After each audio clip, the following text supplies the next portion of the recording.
There is now pretty widespread consensus amongst the sensible people that we should be stopping small boats and sending those people back who arrived on small boats. But we're about to find out as a group of people what damage has been done to our courts, to our constitution, and by extension to our democracy by Tony Blair, because I guarantee you that we're not going to be able to send the small boats back. We're going to see for the first time why our politicians are apologising, and it's because Tony Blair's changes have changed our courts into something that now is a home for activism, now is a home for socialism, now is a home for cultural Marxism. We, in this video, are going to go through all of the ways that the activist judges and the courts are going to use to subvert democracy. And I'm going to tell you right at the end what Dr. David Starkey believes is the only solution to this. And he is, of course, one of Britain's greatest historians and indeed a great constitutionalist. Hello, everyone. This is Andre Walker. Thanks so much for watching this video. Please do subscribe, but also donate to the Patriot Fund. It is now funding the research into videos like this and indeed paying to support lots of people who are standing up for this country. Okay, so yesterday we had Dr. S. Chelani. He was on TV, Channel 4, I think, saying that Nigel Farage would not be allowed to deport people from the United Kingdom, even if Parliament said that that was the right thing to do. So, if at the general election we vote for Ben Habib or Nick Tanconi or Nigel Farage or any of those party leaders who want to stop the small boats and send people back, then judges will stop it. Remember, we are now required to comply with something called international law, which was made up in about 1960 in the Inns of Court in London. It's actually a body of international treaties, which prior to that, we were able to pull out of without any problems whatsoever. But now, apparently, we're going to have problems. Why don't I list through in order and explain each one of the tricks that are going to be played before I tell you at the end what needs to be done about it.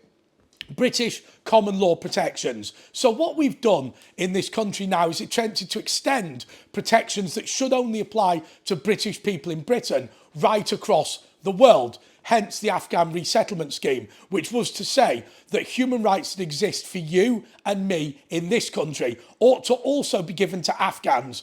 And when Afghanistan or Uganda or Libya can't supply human rights to those people, they automatically have a right to British citizenship. Well, this is absolutely crazy, because what it means is that every single country in the world who has fewer human rights than Britain, all of their citizens get automatic citizenship of the United Kingdom. Boo! Just complete and total madness. But nonetheless, when we talk about human rights, you've got to watch out, because in English common law, there's also the Convention on No Torture. What the lawyers will do is argue that your right in England to have no torture, it can be extended across the world. And if you come onto a British beach and your country has a track record of torture, you will never go back there. A classic example, by the way, was Abu Qatada. I don't have a great respect for Theresa May, but I'll tell you what I did think was amazing. When she wanted to deport Abu Qatada to Jordan to face charges of tea, and he continually was allowed to stay by the courts, and in the end she did manage to throw him out. They said that he was going to be a victim of torture if he went back to Jordan and he wouldn't face fair trial. He was found not guilty. But that shows you the danger of this, because for years and years and years, Abu Qatada was not allowed to leave the UK on the grounds he wouldn't get a fair trial in Jordan. And then he got such a fair trial, he was found not guilty. Of course, he'd been guilty of other offences in the past, which is why he shouldn't have been in Britain. But what he was able to argue was, I'm a reet wrong'un, but you've got to keep hold of me, because Jordan, I'm accusing them of torturing. International obligations. The UK courts may reference obligations under customary international law. Remember that body of treaties, which we're now saying constitutes a body of law, in the same way as we want the UN to be the parliament of the world, and we want the World Health Organization to be the health department of the world. Similarly, we have this idea that we have these international obligations, and what the judges may argue, what the judges may agree with, is when lawyers say, well, the UN says this, therefore UK law is subservient to UN law because we are members of the UN. Once again, a strong argument to leave the United Nations. Judicial review. Now, this is one of the craziest things that's happened in recent years. I've said this on previous videos, so apologies for being repetitious to those of you that have seen it before. But in the past, Parliament was sovereign, holding the powers of the people. What is Parliament? It's three things. It's the commoners, represented by obviously the House of Commons, the Lords, represented by themselves in the House of Lords, and the King, represented by himself. And those are the three bodies of Parliament. Now, what happens is, if the government breaks the law, so what happens is the government proposes the law, but Parliament decides on it. Really easy. If the government breaks the law, then you can sue the government and get Parliament to assert its power as sovereign. That's how it used to work. And we had a group of law lords who used to put in whatever decision was there, and they would rule on whatever case. That was the way it used to work until Tony Blair created a Supreme Court, which now enforces the law whether Parliament or the government agree with it. Well, that's nonsense because Parliament's meant to be sovereign. But as you can see, that is potentially a mess. But now under judicial review, it's not Parliament that is deciding whether Parliament has been ignored. It is a court deciding and inserting the will of the court, which, as you saw with my two previous points, may include laws that don't exist in the United Kingdom.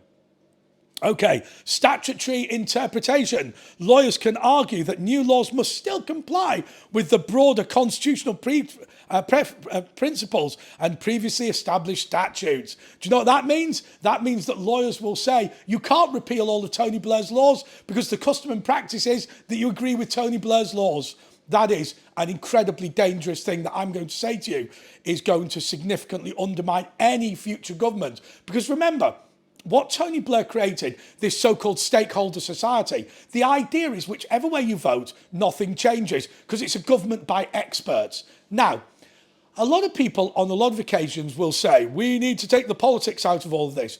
But actually, that is a problem in of itself because politics is a clash of opinions, right? What happens when you take the politics out of it? You get a settled wisdom, a settled set of opinions, and everybody just agrees and nobody ever has a dissenting opinion. That is remarkably dangerous. We hear it all the time now, don't we? When people go, the science is settled. Science is never settled. Now, you may think that CO2 is a bad idea. You may think pollution's a bad idea. I think both of them ought to be minimised to the greatest extent we can without damaging our economy. But the science is settled that when children run around the streets, you'll die of old age, I'll die of climate change. That science isn't settled. In fact, it's complete and total garbage. But my point is that the system that Tony Blair has set up now is so entrenched that it creates dangers in of itself. So parliamentary consent and delays. Well, apparently we will use the House of Lords to stymie and stop anybody. I think what we need to do, of course, is to stuff the House of Lords with new peers. I'm volunteering and we will see what happens then. But here is the fundamental problem. These activist lawyers and these activist courts are going to undermine our parliamentary democracy. They've done it already. And here is what David Starkey said needed to happen. And you are going to hate me for saying this. But the reality is we need to have the military ready for a Supreme Court which asserts its rights. That is to say that when Nigel Farage, Nick Tanconi, Ben Habib or whoever abolishes the Supreme Court or overrules its decision, the Supreme Court itself may attempt to shut down Parliament, and that's when you'd have to send in the military. Unfortunately, when you bastardise the British Constitution in the way you've done, that will be the result. Until next time, goodbye.